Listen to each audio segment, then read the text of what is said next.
Welcome back to Fog Wrestling. We're back with a brand new series. We're going to be reviewing WWE ECW. Since the random review we did went so well, so we kick off here. It got views, so Fog Wrestling's about to get extreme. Extremely pish. Even you go from watching Attitude Era to this. Well, it's not that bad. It's a major drop. Yeah, it's not that bad. It's an exaggeration, but Fucking calling it pish. no, it wasn't pish, but let's be honest, Attitude Era is the best era of all time, and anyone who says it's not, I mean, you're obviously smoking some heavy shit there. Plus, I mean, every time in Attitude Era you watch Raw or SmackDown, you're getting the full roster. I mean, you're watching this and you're getting a third of the roster, and it's a shitey third. No, it's not like an equal split third. But anyway, let's review this show. Anyway, let's get the date out there. It's 2 days off one night stand. It's June 13, 2006. And it's the first ECW show since 2000 and fucking, I don't know, whenever they went out of business. No, it's not. It's actually the first ECW show since 2000. For some reason, they don't do hardcore TV in 2001. They do a different show. It's not EC Wrestling, I think. No, that stopped in October 2000. Oh, fuck knows what they were doing in 2001, I don't know. Right, anyway. The company went out of date, but here we go. Start off the night with highlight promos, packages from One Night Stand. Heyman comes out, introduces the new champ, Rob Van Dam. He comes out with the WWE belt. Heyman's got a wee mad briefcase thing with him. And he unveils the new ECW title, which he gives to RVD. RVD's first time he's won a major championship, whatever, like, you know, world title. He says, what are you going to do with that one? He says he's going to keep them both because he obviously loves the ECW title, and the WWE title spins, and he spins the WWE about, and it's like a, you know, kind of rip the piss out of it. On this day. Then Edge comes out on this day. Edge later comes out, and Edge basically, you know, he kind of kisses Van Dam's arse. Sadie looks forward to challenging him for the belt at Vengeance, and then shakes his hand, and before you know it, spear. Right, but before we get stuck into hanging more, I think the crowd was dead. Yeah, you keep because you go from like 2 nights ago it was the actual ECW crowd, you know, at the Hammerstein Ballroom, and then 2 nights later it's a WWE crowd that have turned up to watch SmackDown, but they're getting to watch an hour of ECW before SmackDown starts. Do you know what I mean? So straight away you can just tell the difference, like. Yeah. And I'm not taking the piss here, right? See, for the simple fact is they announced a WWE title match with Cena not in it. The crowd went ballistic for that. Like I know, there wasn't even a cricket. Like I don't care the fact you can say crowds like COVID all this shit, but the crowd would have made a massive difference. See if this was an ECW crowd, see half the things on this show, from the zombie coming out to Kelly. See the crowd would have been going, fuck me. Some of the stuff the crowd would have been going fucking batshit crazy for, and some of the stuff they would have been cursing and booing at the arena, like, so. And that alone would have made it a much more memorable show. Mm-hmm. You think about it, see the 2 ECW One Night Stands, see if you take away that crowd and it's just your generic dead crowd, I mean, the shows automatically become a lot less good than they were. Mm-hmm. So anyway, Edge spears RVD, he goes to retreat, Cena appears for nowhere for the crowd, Cena battles Edge, and then Cena's beating up Edge at ringside, then RVD wants to beat him up, and RVD and Cena are kind of arguing over who gets to beat up Edge. This made no sense. I mean, why not just beat them up at the same time? Like, I don't fucking get it. Why is Van Dam and Cena pally? Why not beating each other up? Apart each other? It was 2 nights ago they were batting each other. And Edge fucking low blows RVD and makes the escape. And then Cena chases, punches at Paul E, and then by the time Cena's already gone, half the ECW dressing room come out looking like fucking jobbers. And even if could you imagine if they actually got out like 30 seconds earlier? I mean, Cena would have probably buried them all 10-on-1. So it's a good job they were late. And so that is how you kick off ECW. I mean, it wasn't the worst way to kick off the show, but it just felt very bland. I mean, there was nothing. I kind of expecting a more emotional promo for RVD or something, you know, like finally wins the big one, as they would say for Jericho, or ECW, and it was kind of like, oh, look at this belt spins. I'm just more bored about the fact that they made him look pish.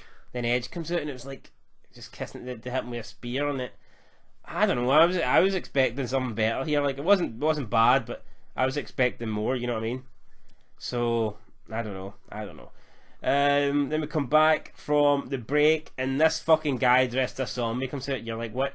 ECW on the Sci-Fi channel, therefore McMahon thinks. So he's coming out, you know, walking like a zombie, grabs the microphone, he's going like an absolute spastic, and he does it for like a good half a minute. And then, like, could you imagine if there was the actual ECW fans here, man? I reckon one of them would have jumped over the barricade themselves and killed this guy. It would have been like mass transit all over again. But then Sandman comes out, a couple of beers, Kane busts himself open before he even gets halfway fucking down the ramp. And or down the stairs. Entrance, that's yeah, like, I mean, Sandman entrances are better than the matches, so that's straight away that's going to bump up this show. And this was actually a good Sandman match. Even though it only lasted 30 seconds, it was good. Well, that's as good as Sandman's going to get. Oh, big cane to the head, bunch of canes to the chest, lifts them up, does the Russian leg sweep with the cane, and gets the pin. And then after he wins, he batters him to the back, and that's the last we'll see of the zombie, or at least I hope so. Then after that, I mean, was Paul Heyman announcing that they're going to show up in Raw? Yeah, Paul Heyman says they're going to show up on Raw and things are going to get extreme. Balls Mahoney goes, it's not right that Cena came out and attacked Paul, but I mean, it wasn't really right that Edge came out and cost Cena the belt either. I know, but he makes it that we're going to show up on Raw. But they did that like the previous couple of weeks. Yeah, plus ECW have been invading on Raw for the last couple of weeks. So why is Cena invading on ECW like fucking crime of the century? I mean, it doesn't really make much sense. I believe then we get Kelly skip for like 5 seconds, and you're like, that's next. And then it's actually, or is it Angle versus? Maybe she says that, then it's Angle next. Then it's Angle versus Just Incredible. Basically, Angle just buries Just Incredible in about a couple of minutes. You know, what's the point of this match? Just to make Angle look like the wrestling machine. I'll put it right here. No wonder Angle left. I guess they don't want Angle in the main event. So that's all I'm assuming. So if they give him a match here to make him look strong, and that means he doesn't lose and he wins. So I guess that's what they're doing. Then after the break, you've got Heyman again. He says tonight all the plans for this show are out the window. Which does not look good. Did they have any plans to begin with? I don't know. He announces a 10-man extreme. I even said to you, I probably don't know the plans. The fuck, I was right. McMahon probably changed them fucking 10 minutes before the show's about to start. He announces a 10-man ECW Extreme Battle Royal with the winner taking on Cena at Vengeance. After that, it's Kelly with the expose, so she comes out, does her dance and all that stuff.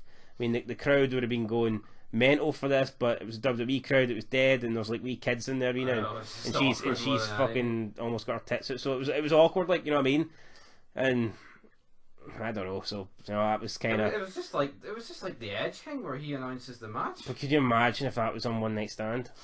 I know. But imagine if that's ECW 2005 one or even 2006 One Night Stand. Do you know what I mean? But it wasn't. It was, you know, WWE SmackDown effectively. Then she goes and Taz is like, "Oh, this is great. I've got a feeling the new ECW is going to be better than the old one." And then we see Kevin a Ford. vampire fucking standing outside the arena, and it's like, that can't be. And Taz is like taking off his fucking specs, orange tinted glasses, and he's whitening them. I mean, it's good because see when like Taz and Styles know that McMahon's just burying the product, they kind of bury McMahon's stuff. Right. So like they're not taking it serious, you know what I mean? When they think something's shite, they're kind of like half calling it out, which JR does as well to an extent, like, which is pretty good. So I don't know. And then obviously they do it in a funny way. It's like, see when Foley did that with the whole all the championships are changing and shit. I don't know. It was a bit petty. I don't know. It just seemed awful. Yeah, maybe I don't know. Maybe it was just came off wrong. I don't know what he was going for. He kind of just buried everyone, didn't he? Like, I know. It was awful petty. But anyway, next we have the 10-man. But it wasn't even a funny way he buried them. It was kind of just like, no, you're rightful. Everyone's getting a fucking belt. It's like hot potato. Pass the parcel. Pass the fucking championship. Yeah. And then we get the 10-man battle royal. So it's Tommy Dreamer's in this, Sabu's in this, Roadkill, FBI, Big Show, Al Snow, Head, bunch of other people. Danny Doring was in it. If anyone knows who that is or cares who that is, probably not. We were trying to figure out who it was. I guess Danny Doring. We were right with Danny Doring. Yep. So then the battle. I mean, decent match, you know, some weapons used, some decent spots. Big Show kind of batters everyone. Yeah, he buries all. Yeah, he basically eliminates half the ring, and I don't get then. Sabu's taking out the equation. So we get down to the last 5 right after Tommy Dreamer batters the Big Show. He gets eliminated. Well, he doesn't batter the Big Show. Good spot. Yeah, he gets put through a table. He hits the Big Show with like a sign, road sign, about 20 times. Big Show kind of no sells it. Puts him through the table, and then there's 5 left. Sabu's out the equation. He's doing in the turnbuckle. So you've got the Big Show and the 3 members of the FBI. So then Big Guido just completely turns his back on the Big Show and just chokes out Sabu, and he lets the 2 little members of the FBI go against Big Show, and they get wiped out, choke slammed and thrown out. And then Big Guido decides, you know what, I'm going to turn around and take on Big Show.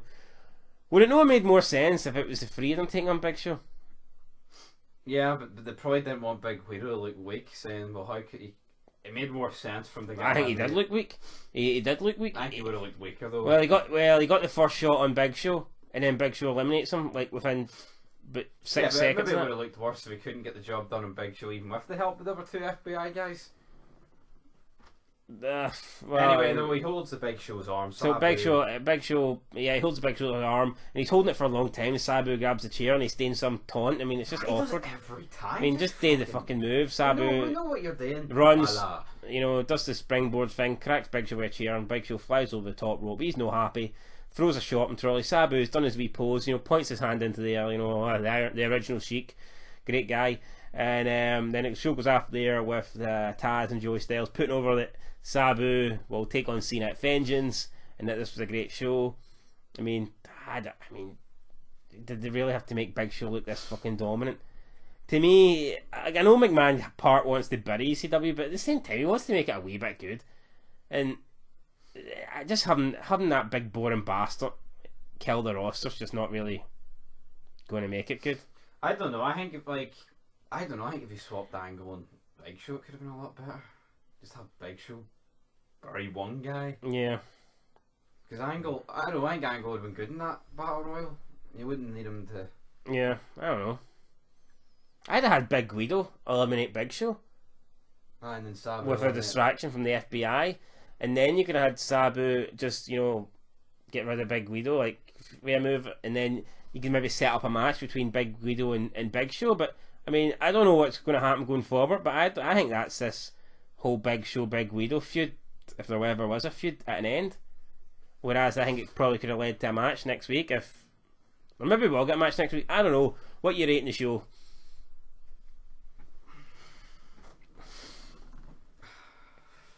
4. I thought it was awful shit. 4? I wouldn't say it was shit. I don't know.